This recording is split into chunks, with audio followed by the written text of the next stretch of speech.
UK Security Minister has slammed media reports that police have identified those behind the poisoning of the Skripals as ill-informed wild speculation.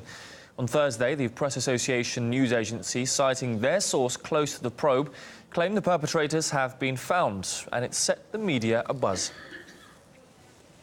Police investigating this particular incident back in March believe that they do have the identity of two suspects. The Press Association says police believe they have identified those who carried out the Novichok attack in Salisbury. Police in Britain are reported to have identified several people they believe were behind the nerve agent attack on the former Russian spy Sergei Skripal and his daughter Yulia.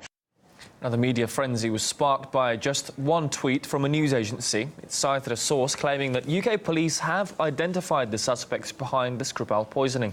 Paulie Boyko looks into the story. A source with knowledge of the probe told Press Association investigators believe they have identified the suspected perpetrators behind the Novichok attack on the Skripals. Well, this has all allegedly come from a source close to the police investigation into the original attack against the Skripals back in March. And this source has spoken to the Press Association. They're the ones reporting it. And they've said that investigators are apparently closing in on the suspected perpetrators of the attack. And the police have allegedly been looking at CCTV footage. They've been examining it and also looking at records of people who had entered and left the country around the time of the attack against the Skripals in March. Because, and the bombshell really in all these reports is that the suspects are allegedly Russian. It is important to note that these are unconfirmed reports as yet. So far, it's just come from this one article by the Press Association, but it's done the rounds and it's pretty big headline news here in the UK, even though we haven't had any update from the police or the authorities in regards to the investigation. That hasn't stopped the press speculation, though. Just to give you an example, the Sun newspaper has elaborated on the story, saying that Scotland Yard apparently believes that it was a two-man hit team that carried out the attack on the Skripals and that they did it on the orders of the Kremlin.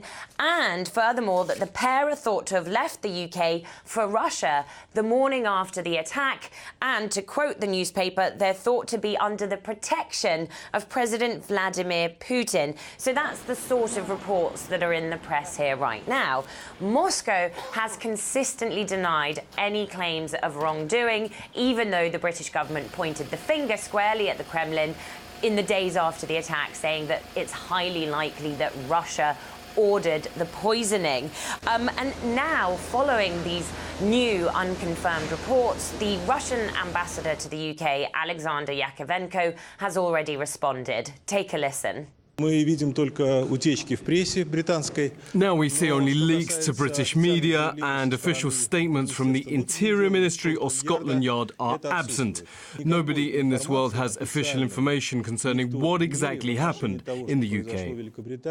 And in a way there, you can see the Russian diplomat really upping the ante, saying, well, go on then, give us these names. If you're going to make these allegations, we want to see evidence of it.